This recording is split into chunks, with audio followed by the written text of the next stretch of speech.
Hello everyone, welcome back to the Phoenix Dances in the Sky. Who am I? Where do I come from? Where am I going? The contemplation of human origins has never ceased from ancient times to the present.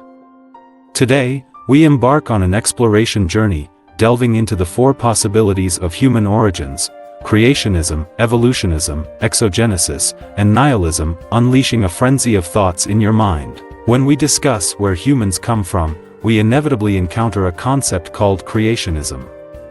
This theory has deep roots in people's beliefs for thousands of years before Darwin proposed the theory of evolution. Firstly, let's imagine a superpowerful creator. Let's call it the Great Deity. The Great Deity transcends matter and is the master of time and space. Although it's challenging to imagine the appearance of the Great Deity, as we cannot imagine something we have never seen, this is akin to our cells dying in an instant. How can they imagine the appearance and living environment of humans? Creationism suggests that the operation of the universe and the existence of life are the carefully designed and manipulated results of the Great Deity. Every natural law, every life form, is an expression of the wisdom of the Great Deity. This viewpoint emphasizes the orderliness of the universe and the value of life, regarding humans as the stewards and protectors of the cosmos. The Great Deity endows humans with rational thinking, moral concepts, and creativity, enabling us to boldly explore the mysteries of the universe. The soul is considered the highest reward from the Great Deity, while other animals are seen as providers of food, tools, or fur for clothing, without possessing a soul. However, creationism faces challenges from a scientific perspective.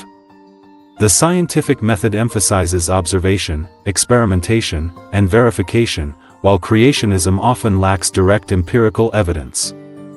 Thus, people's belief in creationism is often based on religion, philosophy, or personal belief systems. Nevertheless, creationism is deeply rooted globally, becoming a part of our history.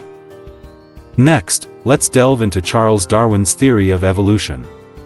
This theory has now become a part of global mainstream thinking, telling us that we did not come into existence all at once but gradually evolved through a long process, from ancient single-celled organisms to the complex and diverse life forms we are today. Imagine the era of dinosaurs, the earth filled with astonishing colors.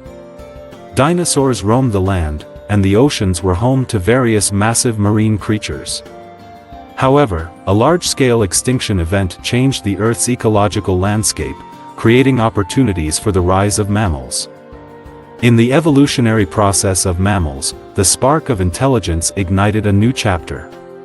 Primates gradually evolved into our human ancestors, endowing us with complex thinking and high sociability. The invention of tools, the evolution of language, all are products of life's continuous evolution. The progress of civilization has witnessed splendid scenes, from the early Stone Age to the agricultural revolution, and then to the rapid development of technology. We have witnessed the power of life's adaptation to the environment and its innovative force. However, the theory of evolution itself faces challenges. Firstly, science emphasizes verification, and evolution is difficult to verify through experiments due to the time required, spanning millions of years. Secondly, evolution posits that life arises from inorganic matter. Despite theories and experiments attempting to simulate the early Earth environment, scientists have yet to replicate the complete process from inorganic substances to organic life. Furthermore, evolution suggests that humans evolved from a type of monkey a long time ago, yet interestingly, we have not found fossils of that specific monkey. Through the study of various organisms and about 5 million DNA fragments on Earth, scientists discovered that over the past 100 to 200,000 years, 90% of animals on Earth seem to suddenly appear, like a burst of life. However, strangely, during this time, no fossils of ancient organisms from that period, especially within a crucial 130,000-year span, have been found. This is the time when humans theoretically evolved from apes to hominids. There should be many fossils from this period, but they cannot be found. This is one of the significant pieces of evidence supporting the theory of human evolution from ancient apes, leaving scientists puzzled about proving whether humans really evolved from monkeys. Lastly, the law of survival seems not entirely applicable to us. In the process of human evolution, we lost the ability to resist cold with fur, and even our sense of smell and the ability to climb and jump have gradually degenerated. These evolutionary adjustments do not seem to entirely adhere to the principle of adapting to the environment. Moreover, looking at mammals on Earth, they almost instantly possess self-awareness and mobility after birth.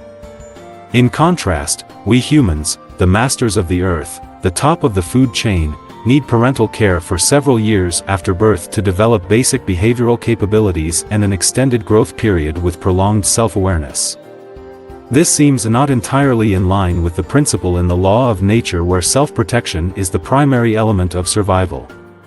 We stand at the top of the food chain, the most intelligent beings on Earth, not just because of our instinctive abilities but because we possess unique capabilities beyond animal instincts, including higher intelligence and rich creativity. Some people have raised questions about evolution, starting to ponder whether there is a creator who designed life, including humans. However, creationism also brings a question: if God created humans, then where did God come from? Who created God? This seems to form an infinite loop puzzle. If God is omnipotent, can he create a stone so heavy that even he cannot lift it? As a result, some have begun to wonder, did extraterrestrials create humans and life on Earth? With the continuous advancement of technology, perhaps one day we may surpass a technological singularity, resurrect extinct species, clone humans, or even create new forms of life through genetic engineering. For the species created in this way, we humans become their creators. Based on this idea, are we just experiments of intelligent life on some distant planet? In ancient times, without communication and transportation tools, civilizations in different regions coincidentally recorded similar myths about gods creating humans. Various legends depict gods descending from the sky and shaping humans in their own image. Could these gods from the sky be embodiments of extraterrestrial life? Let's take a look at the Sumerian civilization. Based on currently excavated artifacts, scientists have determined that this civilization can be traced back to 6,000 years ago, with a history at least 1,000 years earlier than the Chinese civilization, which spans 5,000 years. While people in other civilizations were still wearing animal skins, engaging in agricultural activities in small groups, the Sumerians had already surpassed contemporaneous civilizations. They invented writing and its preservation techniques, established city-states, and stood at the pinnacle of the world at that time, far surpassing the Mayan and Chinese civilizations. They created their own writing system and unique clay tablets, where they wrote texts that, when dried or baked, could be preserved indefinitely. Many tablets remain untranslated, but the deciphered content is astonishing. The Sumerians, 7,000 years ago, could perform surgical procedures to treat eye diseases and even had a concept similar to test tube babies, surpassing our modern imagination. Even more incredible is that the Sumerians knew of the existence and positions of the 8 major planets, which was unimaginable in their era.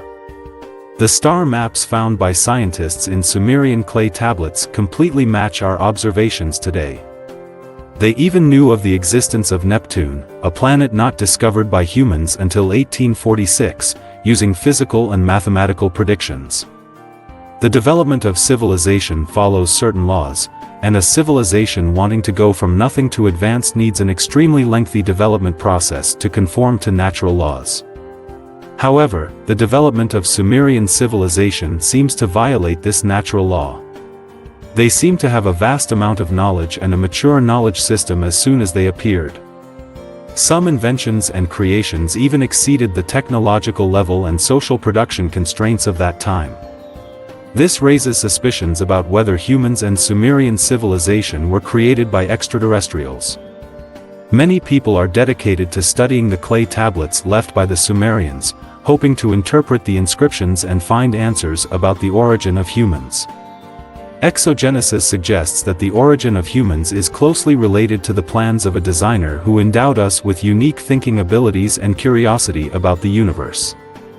In this theory, communication between extraterrestrial life and Earth life is not accidental but a cosmic interaction. Perhaps it is for a deeper understanding of the universe or the expectation that individuals capable of communicating with them will evolve in humans. This viewpoint has sparked deeper reflections on whether extraterrestrial life exists.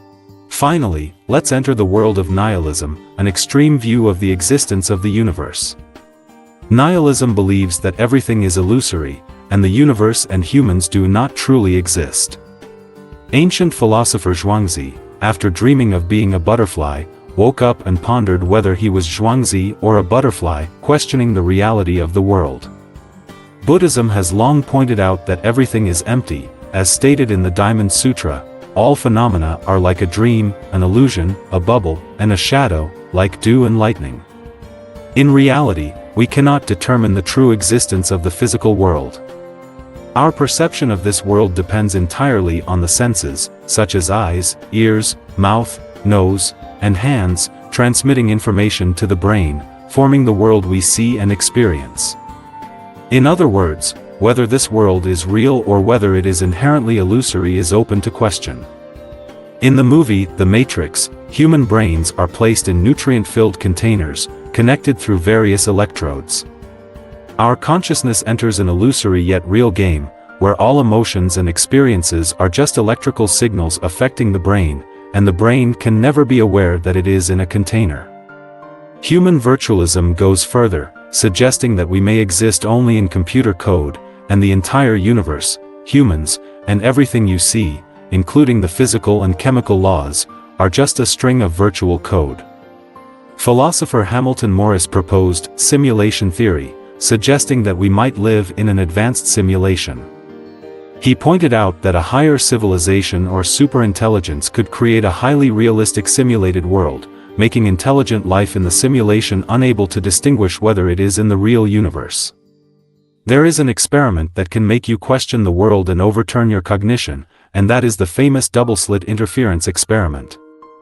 Photons exhibit two incomprehensible forms when observed and not observed. When observed, photons project as particles, and when the observation instrument is turned off, photons exhibit a wave-like state. It's as if the photons know whether there is an observer. This is very similar to the virtual game world in our computer, constrained by the computing speed, and certain scenes are selectively processed for efficiency. When you need certain scenes, the game displays a realistic image, and when you don't need these scenes, the game presents a default, blurry impression. So, thinking about the world from the characteristics of photons in the double-slit experiment, is this world also designed virtually? Light is actually the most incredible thing in the world. Not only does it have a constant speed, but it is also the unbeatable speed in the universe. This phenomenon itself is very unphysical, and the scientific community has yet to find a way to explain it. If this world is virtual, all of this can be explained. Because any system has a computational speed limit, and without a limit, it is easy to cause a system collapse.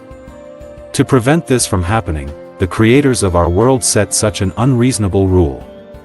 Moreover, if the Big Bang truly occurred, what was the universe like before the explosion? The explosion range after the blast must be finite, but currently, the universe has no boundaries and is continually expanding. Where were the substances and time before the Big Bang? How did they suddenly appear? This is very much like a program or software being suddenly launched. Then, as the program runs, there is a need to continuously expand memory and hard disk capacity. From the perspective of nihilism, the universe is not an orderly creation but a chaotic algorithm. Our existence is just a moment in a virtual experiment, and everything is illusory in the void. If we are just a segment of code in the universe, what is the meaning and purpose of our existence? Nihilism about the universe may be hard for people to accept, making it seem perplexing. However, in an era of continuous technological advancement, our understanding of reality is constantly changing. As we explore various possibilities of human origin, we are also seeking a deeper understanding of our own existence. In this boundless universe, we are always explorers, forever moving forward on the path of questioning, seeking more answers about ourselves, our origins, and the meaning of our existence. Well, that concludes today's sharing. I hope you enjoyed it. Please help me with likes, follows, and subscriptions. Thank you, everyone.